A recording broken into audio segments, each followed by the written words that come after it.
All right, now look, today I'm finna show y'all how to make a whole nasty pot of chicken and dumplings, honey. So let's get right on into it. You're gonna need 1 cup of minced sweet onion, 4 to 5 cloves of garlic, self-rising flour, 2 extra large carrots, 4 to 5 stalks of celery, 1.5 pounds of boneless, skinless chicken thighs. Do not use breast, use thighs. 5 cups of chicken stock or broth, up to you. Poultry seasoning, parsley flakes, black peppercorn, garlic powder and onion powder, herbs de Provence, smoked paprika, coarse kosher salt, the Nord chicken bouillon, half and half, and 5 tablespoons of unsalted butter plus some additional. Don't worry about those fresh herbs. We didn't even end up using them. You see that? You see that? You see that? Don't ask me for the damn ingredient list. Now let's get on right into it. Whipping up all of your favorite recipes. Simply Food. You should know by now that you're in for a treat. Simply Food. There's no other channel where you'd rather be. Simply Food. Seafood, pasta, cakes, and pies. Sing and laugh and even cry. Like and share and hit subscribe. Simply Food by TY. Now I'm going to go on ahead and put up the measurements for the exact seasonings that I put on this chicken. First things first, I know y'all probably thinking, damn, it's a lot of ingredients. But let me just say this. If you've been rocking with me for a while, y'all should have all these damn ingredients in your pantry by now, okay? Next, I need y'all to know, when I took the first bite of this, I thought to myself, my God, this is what love is. Follow my directions to a T, you guys. I have never been more proud of a damn dish in my life. Get this chicken marinated, put it in the fridge. Now let's go on ahead and work on prepping the veggies. Now, you guys know in most cases, I actually like for my vegetables to be chopped down pretty small. But for something like chicken and dumplings, you actually want it to be hearty. So I actually don't break them down that small. But that's really a matter of preference. So you really can do whatever you would like. I'm going to cut them down so that they're nice big chunks. So first I just cut it in half like so. I'm going to do it one more time. And then I'm probably going to cut them all to be roughly about this size here. So I'm going to do that to all of them, and then we'll be back. I'm going to give the exact same treatment here to the celery. I'm going to give them a rough chop. I'm not going to cut them down any smaller than this. So we're going to do the exact same to the celery as we did to the carrots.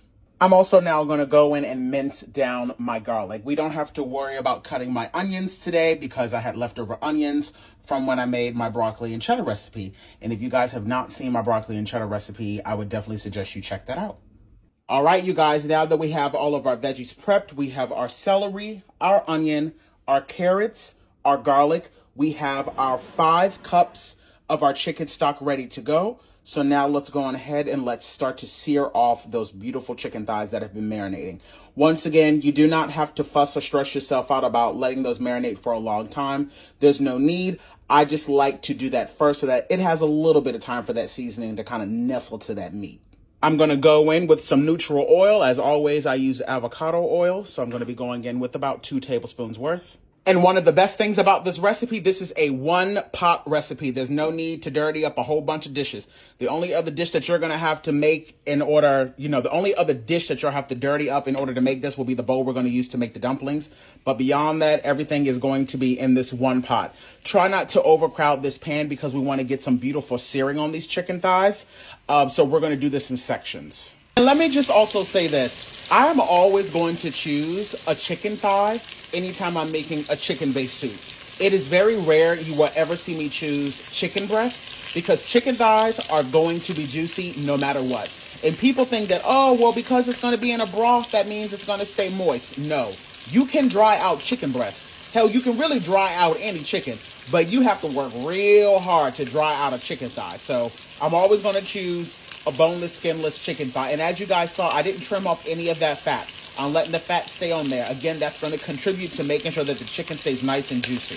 Alrighty, this chicken has been cooking for roughly about 2 to 3 minutes on one side.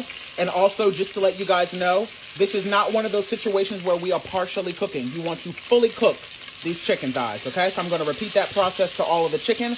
I'm going to remove this chicken once it's fully cooked and set it to the side. My God, on today, just look at the seasoning coming through. We're building flavor. Alrighty, my chicken is fully cooked. I'm now going to remove this, sit this over to the side, and repeat the process for the rest of the chicken. And that right there is all of our cooked chicken. So now we can go on ahead and sit that to the side. Alrighty, I've gone on ahead and removed a majority of the oil, leaving, I would say, about a tablespoon and a half behind. But now we're going to start to build even more flavor by adding in our unsalted butter and allowing that to melt down. And don't worry, all of this stuff you see right here is all flavor, and it's all going to come out when the moisture is drawn out of the vegetables. And speaking of the veggies, let's go ahead and add in our onion. Let's add in the carrots and the celery. Give all of that a good mix. At this stage, do not add any more salt yet. And also make sure that your heat is on low. And see how I told you all that stuff at the bottom would come right up? As the moisture comes out of the veggies, all that's going to come out. And what's going to happen is that is going to create even more flavor to the overall dish. Also, I would highly, suggest you guys invest in a nice Dutch oven. I got this right off of Amazon. It was not expensive. I've had it for years. Y'all have seen many videos made with this. I think I paid less than $100 for this, to be quite frank. So just letting you know. Alrighty, I've allowed these to sweat out for roughly about 3 to 4 minutes. So now I'm going to go on ahead and add in all of that garlic and give that a mix as well. At this point, I've started to gradually add up the heat, but it's still not really above a 5, to be quite frank, at this stage. Alrighty, so next we're going to go in and we're going to add in 2 tablespoons of flour. We're going to allow that to cook off for roughly 1 to 2 minutes to cook off that raw flour taste. Now, you might be thinking, TY, that's not enough flour. But remember, you are going to be adding in dumplings to this, so the pot itself will naturally thicken from all of those dumplings as well. We can now go ahead and start to gradually add in our 5 cups of broth. I like to add in just a little bit at the beginning so that I can make sure that everything becomes nice and smooth from the jump so that nothing lumps up. And then I'll go on ahead and add in the rest. And go on ahead and add in the rest of that chicken broth. We're going to now allow this to come up to a simmer. And while we're waiting for that pot to come up to a simmer, we can go on ahead and begin to make our dumplings. We're going to add in 2.5 cups of self-rising flour. We're now also going to add in our 5 tablespoons of cold butter. Now, either with a pastry knife or you can just use a fork, you want to go in and you want to break this up into the flour completely. This process can take a little time, so don't rush it, honey. But just break it on up in there. And as you can see, now the butter has been nicely incorporated into the flour. I'm going to add in a little less than a teaspoon of coarse kosher salt. Give that a mix. 2 tablespoons of dried parsley. Give that a mix. Make sure your hands are nice and clean, honey. And I'm going to start with 1 cup of half and half to this. I may use the whole cup, I might not. I'm going to let you know right now. Make sure your hands are nice and clean. Start it in the center and just mix your way in. You do not want this to be too loose. That is the reason why I like to always just gradually go in and just add it in. And I will show you guys what the consistency of the dumplings are supposed to be. The key to making good dumplings, whether it is savory or sweet, is to make sure that you're not overworking it. You do not want to activate too much of the gluten. And you also want to make sure that everything stays nice and cold. So you want to move relatively quick with this process. I can tell right now that I'm only going to need the 1 cup. So now I'm going to just go in really quick, make sure that everything is fully incorporated, and then stop mixing. Now, if you want, you can absolutely chop up your chicken if you would like. I'm not going to do that because I don't need to. The way that this is going to cook and as tender as this meat is, all of this is going to completely fall apart. So let's go on ahead and reintroduce our chicken back to the pot now that that has coming up to a simmer. And we're going to place the top on that while we start to roll up our dumpling balls. This is what you want your dumplings to look like. You don't want it to be too loose, but you also don't want it to be too dry. So now what I'm going to do is I like to take them out, roll them up into little tiny balls, and then give it a light dusting of flour and then go from there. Alrighty, so I have a baking tray here, and I'm literally just going to go in with just a light dusting of flour right across the bottom, and you're going to see exactly why I'm doing this in a few moments. Alrighty, so let's go on ahead and make our dough. I like to take about that much. I do not like my dumplings to be too big, and then I literally just drop it directly onto the flour surface that you guys saw on the tray. I let it roll around a little bit so that my hands don't get too messy. And then I give it a light roll around like so. And that is how I make my dumplings. I'm going to repeat this process for all of them. And it's going to keep my hands nice and clean the entire time. And if you're wondering how do I gauge how many dumplings to make, I always like to say that there should be at least 3 to 4 dumplings per serving bowl. So really you can just base how many you're going to make based upon how many people are coming to your house for dinner during the holiday time. So that's kind of how I do it, which is the reason why I make as many as I do. I'm really just only making this much so that I can show y'all when I make big batches. But, you know, if it was just me, I would not be making as much as I am today. But that's how I like to base it. 3 to 4 dumplings per serving bowl.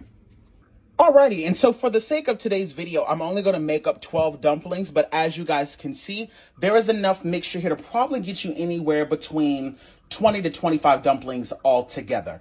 You want to make sure that they're on the smaller side once again, because remember, they are going to expand, and not only that, you want to make sure that they cook fully through.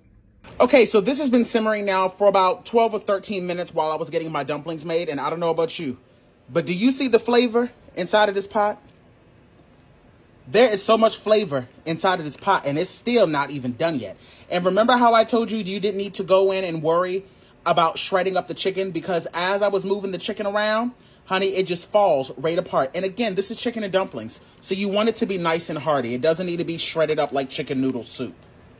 So what we're going to do now is we're going to go in and we're going to start to drop in our dumplings. Now you want to make sure that you are leaving space in between them.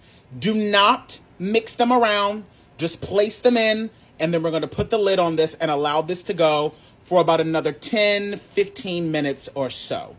Remember, these are going to expand, so just be mindful of how many you're trying to cram into the pot, because again, they're going to expand. My God, on today, baby, what we're doing right here, this is called good eating. Put the lid on it. Make sure that the temp is not up too high. All right, y'all, so 10 minutes have gone by, so let's open this bad boy up. My God, on today. Now, you tell me that don't damn near look like perfection. And we still ain't done, my babies. So now that I know my dumplings are good to go, I'm going to go on ahead and add in 2/3 cup of the half and half and gently give the pot a mix. You can also go in with heavy whipping cream. That's completely fine. And just go in and just mix it from the bottom up. You ain't got to be too harsh. You ain't got to be too harsh. My God. My God. My God. Are y'all looking at what I'm looking at? Do y'all do see what I see, right? Y'all don't see this? Y'all don't see how these dumplings look? Just give it a mix.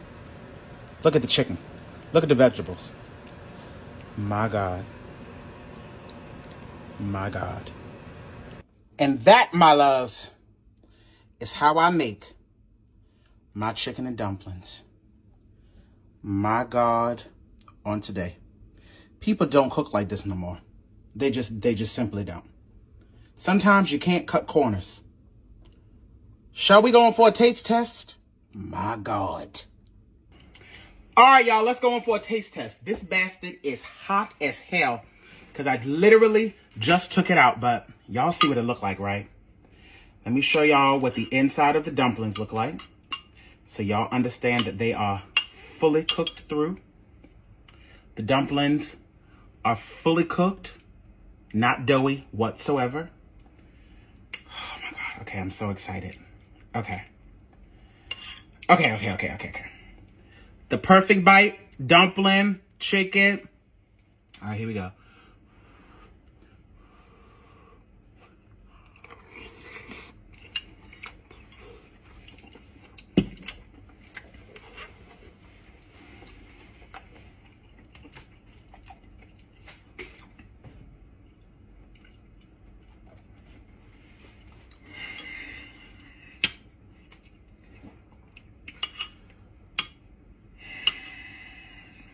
This is almost ignorant. This is almost ignorant.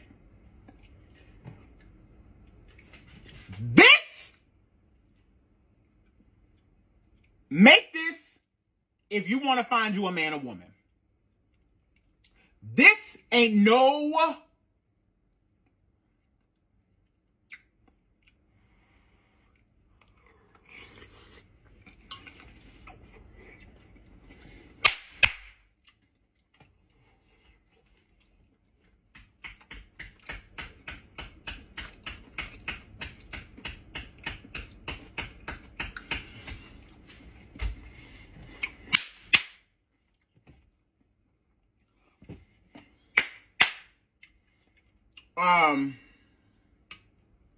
I have nothing to say. This is perfection. I'm so sorry. This is not even a humble brag at this point. Make it. Slaying in the kitchen. Simply Food by TY. We hope that you enjoyed it. Simply Food by TY. If you haven't took the time, make sure you subscribe. Thanks for watching. Thanks for watching. Thanks for watching.